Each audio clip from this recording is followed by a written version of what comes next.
Congress party को इस पर भरोसा नहीं हो रहा है सुधांशु जी। अब चूंकि कांग्रेस को समझौते पर शक है और बकायदा यहां पर जयराम रमेश जी की ओर से कुछ बयान जारी किया गया है और 6 सवाल पूछे गए हैं, जिनमें से एक सवाल मैं ले लेती हूं क्योंकि इतना लंबा चौड़ा है, उसको पढ़ने में टाइम चला जाएगा।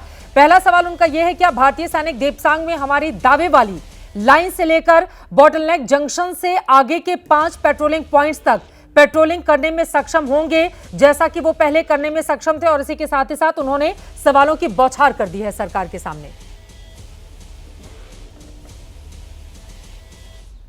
देखिए, अभी जब डिटेल्ड आएगा उस समझौते का क्लॉज बाय क्लॉज और पॉइंट बाय पॉइंट, तब ये सारी स्थितियां साफ हो जाएंगी। वैसे सवालों की बौछार वो लोग जो करते हैं, ये वो लोग हैं जो करार करके बैठे हुए हैं चीन से। उनकी पार्टी का करार है और उस कारण से उनको इतना प्यार है, और राजीव गांधी फाउंडेशन में लिया गया भी प्यार है, वो दिखाई पड़ता है। मगर एक सिर्फ फैक्ट बोलना चाहता हूं, ये बात सही है कि इनके हिसाब से चीन हमसे कुछ चीजों में बहुत आगे है। जैसे क्या है, मीडिया की स्वतंत्रता में आगे। जयराम रमेश जी बहुत ही वरिष्ठ हैं, प्रबुद्ध व्यक्ति हैं, तो मैं उनसे पूछना चाहता हूं कि आपने ली शांग फू का नाम सुना है?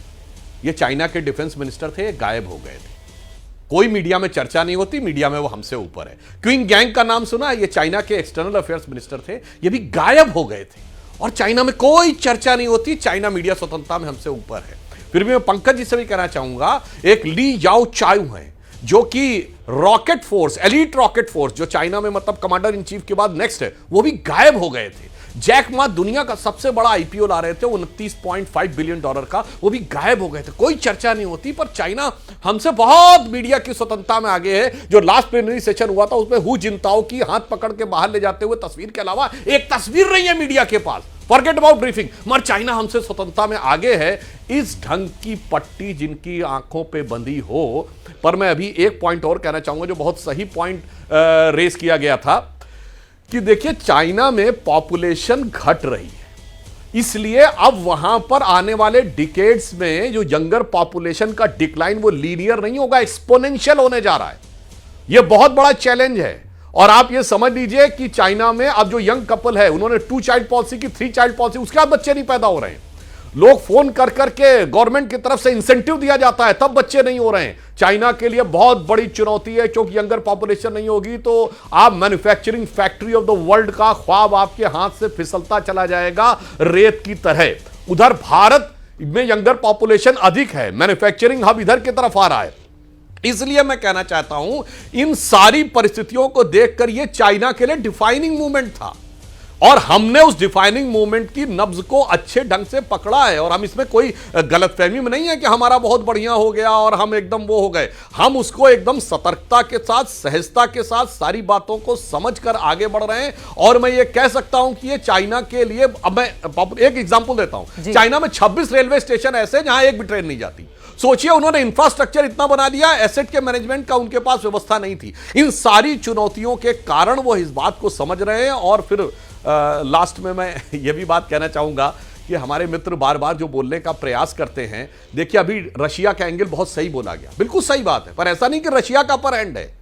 मैं कहना चाहता हूं, रशिया ने कहा था 3 कंट्रीज के नाम लिए थे जो यूक्रेन के साथ बातचीत कर सकते, उसमें एक इंडिया का भी नाम था। सिर्फ मोदी जी की वो हैसियत है कि 1 महीने के अंदर पुतिन के साथ भी गले मिलते हुए और जेलेंस्की के साथ भी गले मिलते हुए, रशिया को भी पता है कि वेस्टर्न वर्ल्ड के साथ अगर मीडिएशन कर सकता है तो इंडिया कर सकता है। इसलिए उसके लिए रिश्तों की अहमियत चीन से थोड़ी 20 है।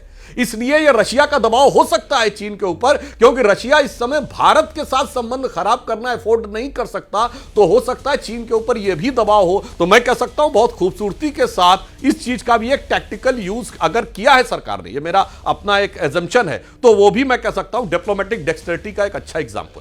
पंकज शर्मा जी, देखिए हर मोर्चे पर मतलब आलोचना होती रहती है, लेकिन यह बात सच है कि एक ऐसे वक्त में जब पश्चिमी देशों की ओर से हिंदुस्तान में कितना दबाव बढ़ रहा था, उस समय भी रूस के साथ हिंदुस्तान ने अपने पुराने संबंधों को न सिर्फ कायम रखा, बल्कि व्यापारिक संबंधों को लेकर हम आगे भी बढ़े। वो भी तब जब चारों तरफ से हमारे ऊपर बहुत ज्यादा दबाव हो रहा था। और चाइना के मसले पर भी सुधांशु जी ने जो बातें कही हैं, उस पर भी आप अपना जवाब दीजिए।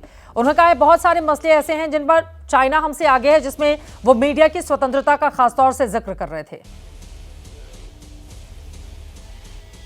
देखिए, व्यापारिक संबंधों का अपना महत्व है और वो होना चाहिए, लेकिन अगर असली मसले उनका अंतिम हल आज नहीं 2-5 साल बाद भी निकलता दिखता हो, तब तो ब्रिक्स में हो रही इस नई शुरुआत के लिए मैं अपने प्रधानमंत्री जी का अभिनंदन करता हूं।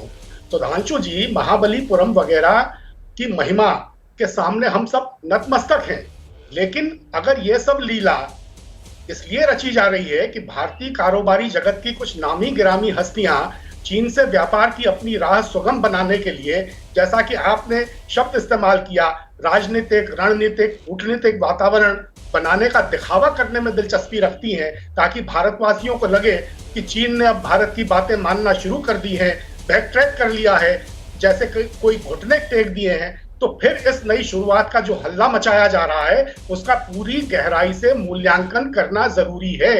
ये अंतरराष्ट्रीय राजनय में चीजें इतनी सीधी सपाट नहीं होती। ठीक है, चलिए कुल मिलाकर वार्ता में बात अगर बन भी गई, लेकिन देश के भीतर लगातार सवाल खड़े होते रहेंगे, होनी भी चाहिए। लेकिन इस पूरे मामले में उम्मीद यही जगी है कि जब बातचीत होगी तो यकीनन कुछ ठोस बातें निकलकर सामने आएंगी। हर एक जानकारी एबीपी न्यूज आप तक पहुंचाता रहेगा। और आपको बता दें, एबीपी न्यूज ने ही सबसे पहले आपको यह खबर दिखाई थी।